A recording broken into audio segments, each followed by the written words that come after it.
And you're never going to, this idea of purity and you're never compromised and you're always politically woke and all that stuff. You should get over that quickly. The world. Thank you. Obama said it perfectly.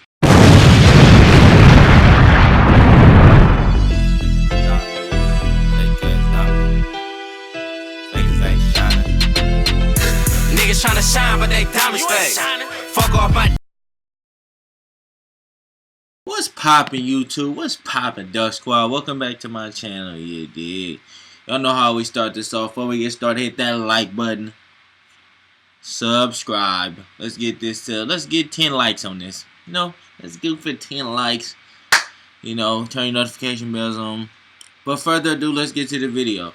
So, I seen people talking about President Trump criticize woke culture, woke cancel culture. So, we're going to react to the video. I don't really like cancel culture. I don't dislike Obama. It's just certain things like the whistleblowers and stuff, putting the whistleblowers in jail and different stuff like that. I don't really like. I can't get down with getting rid of whistleblowers. I can't, because we got freedom of speech in this country, and I think that's part of our core values in America.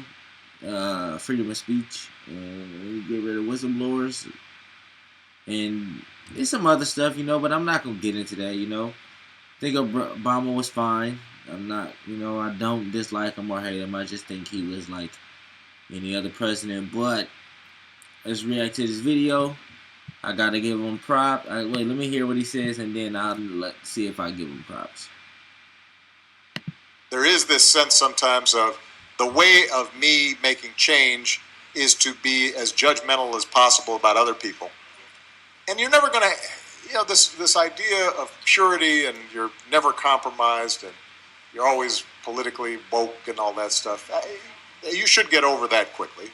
The world. Thank you. Obama said it perfectly. Get over that. Nobody's perfect.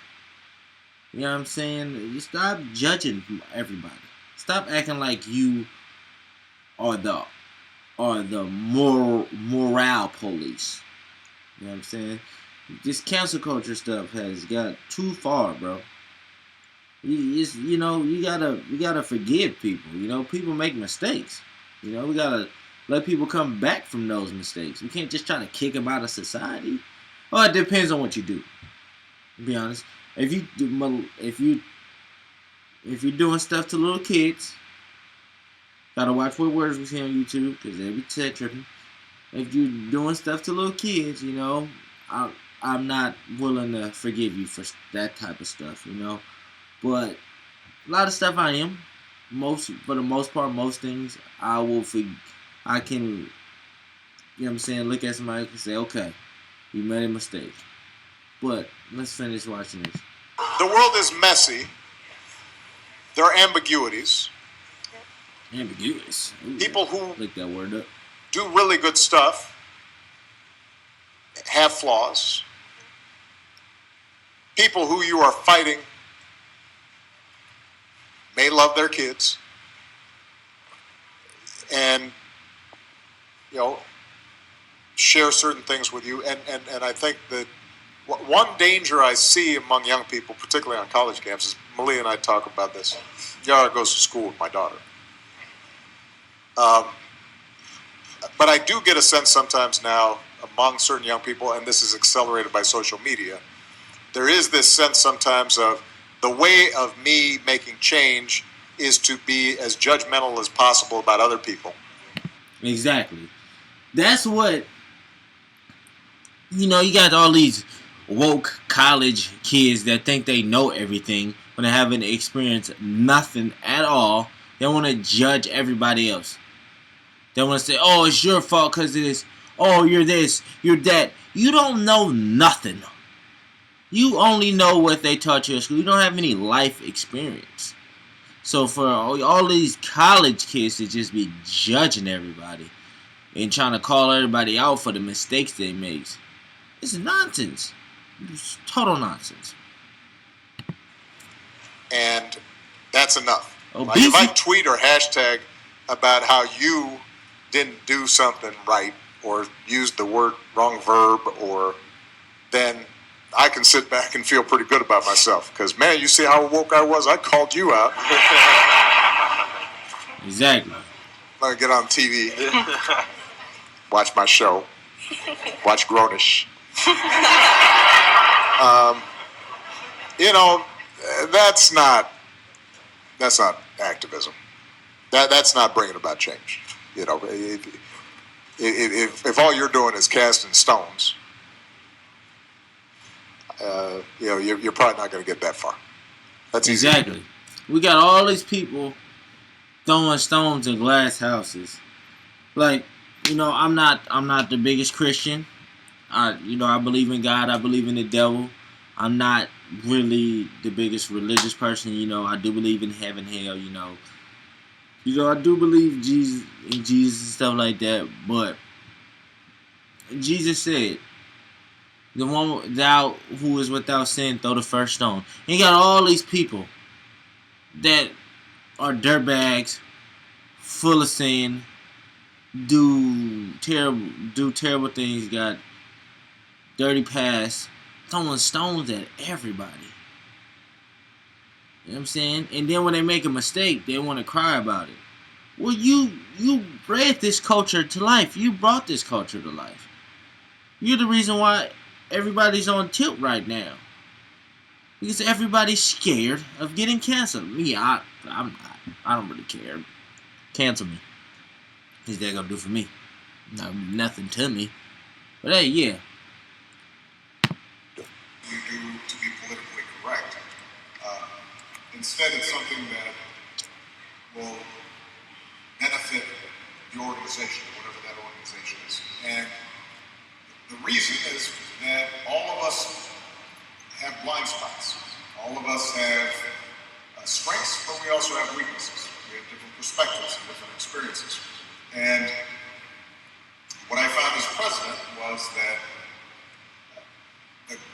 the greater mix and cross-section of people I had around me who had different perspectives, hopefully common values, but different perspectives, experiences, and strengths, the more likely it was that we would have fresh eyes and fresh approaches to problems.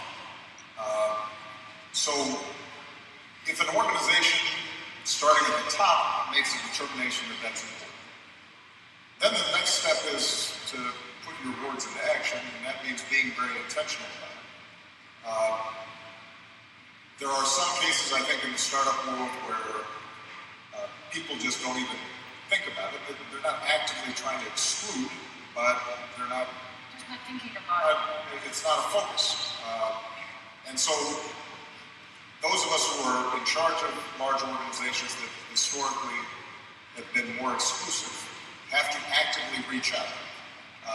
If you do, then what you'll find is the talent's there. It's Reach out just to that, who? you have to work for it. Now, when it comes to tech, part of this has to start early. And we know, for example, that, and I speak as somebody who has two daughters, how they learn and you know, Michelle and I talked about how when they took math classes, for example,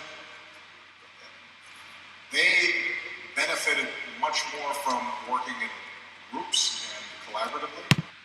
I agree that we do gotta get to a place where we have to reform our education system and get away from this one style of learning, because it's a lot of people are falling behind. A lot of kids are falling behind just because there's this one strict, this is like this tunnel version of learning where you have to learn like this. If you don't learn like this, you're stupid, or it's just not good for everybody. You know, some people learn better in groups. Some people do better by themselves.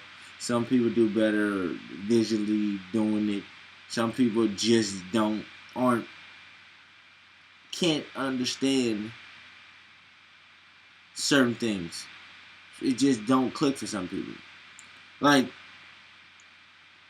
people try to put this whole value on, oh, I know how to do math, I know how to read, I know how to write better than you, my vocabulary is better. But what if I'm a superior athlete?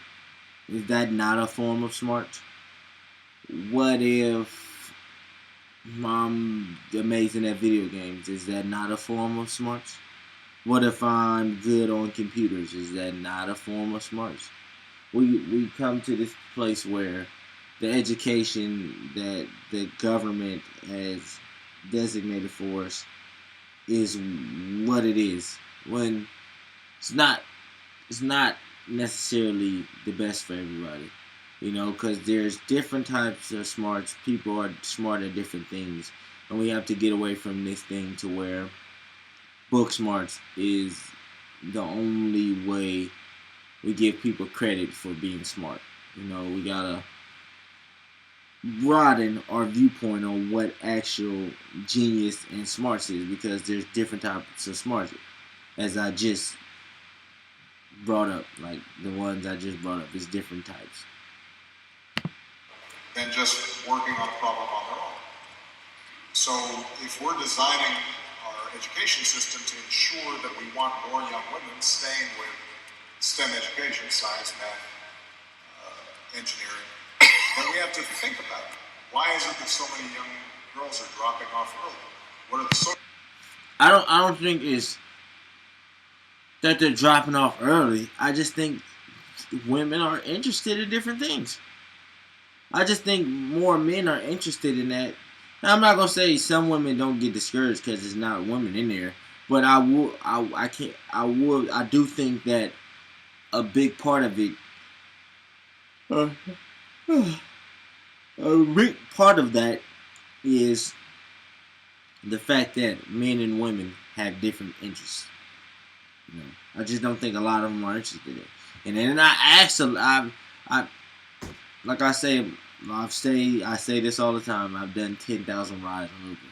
I've had these conversations with people. I've asked women why don't they want to do engineering or stuff like that. They said, I'm just not interested. And I think it's that. Like, men and women have different interests,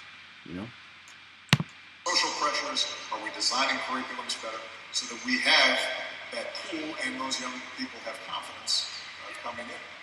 And then finally, you have to create a culture where it's welcome. And I think in Silicon Valley, we still have problems. I suspect that's true in technology firms here in Europe as well. They're so disproportionately men that sometimes the culture within the organization doesn't appear as welcoming as it should. So you have to work at it. Agree with that a little and I bit. have to say that even though I Not find 100%. I could agree with that. myself as enlightened and concerned about these issues, there have been times where I had to get woke, as they say, around certain issues. I remember in the White House in our second year, even though we had a lot of women in the administration, what we would find would be that when you had a group meeting, the men were doing all the talking. Yeah, right. Yeah. Just because men somehow think that they know what they're talking about, even when they don't. I don't know about that last part. But hey, for the most part, I agree with what Obama said, Hey, not perfect. I'm allowed to disagree. Allowed to agree. I'm allowed to think. I'm allowed to analyze and, like, y'all seen what parts I agree with. Y'all seen what parts I disagree with, But hey, I respect Obama for this. I respect him for calling out cancel culture in this ultra woke place we're in right now. I respect him for calling it out because it's getting out of hand. It's irritating the heck out of me because y'all know. But hey, that's the end of the video. Let me know what you think down below in the comment section. Let me know if you think you disagree with everything Obama had to say, or you more like me, agree with some stuff, disagree with some others, or if you just agree with everything he said. But That's the end of the video. Don't forget to hit that like button, comment, and subscribe. Turn notification bells on. And we out. Peace.